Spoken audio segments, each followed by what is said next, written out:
তুই এসছিস এতদিন পর হঠাৎ? ও, আমার বড়লোক বাড়ি বিয়ে হয়েছে না, জমিদার বাড়ি বলতে পারিস। সব সময় দাসীরা ঘুরছে।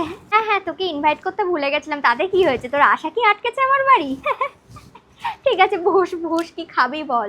পিৎজা, বার্গার, কি খাবি? অর্ডার করব। আগে আমি কফিটাই খাবো, আগে কফিটাই খাই। রেস্টুরেন্টের মতো একটা কফি দিয়ে যাও। কেন সেজে গুজে বসে থাকবো না? তোর কি হিংসে হচ্ছে? বাবা, স্কুল লাইফে তো তুই এরও জিনিস মাঝে মধ্যে চুরি করে আনতিস। তোর ফ্রেন্ড ছিলাম নেহাত, আমি আর কিছু বলতাম না কাউকে। এই এটা না সীতাহার। রান্না?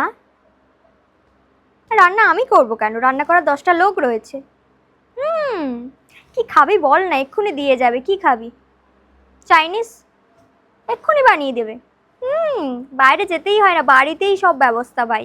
কি খাবি? চাইনিজ খাবি? কি ভাই, কাবাব? বলছি কি খাবি? কফিটা তো কফি। কফিটা এখনো আসেনি না? হ্যাঁ বল। আরে আমার তো কিছু করতেই হয় না, আমি নিজের জায়গায় বসে থাকি। হাওয়া?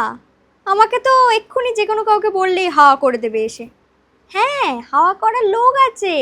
হ্যাঁ, আমার এটা নিজেই অভ্যাস, নিজেই নিজে হাওয়া খাবো, ওই জন্যই হাওয়া খাচ্ছি। আর কি খাবি বল না? আরে না না, কফিটাই এলো না, আর আর কিছু বলবো? খাবি না? বেলা গড়িয়ে গেল, আমি বাড়ি যাই। দেখ আরে যাস না। আরে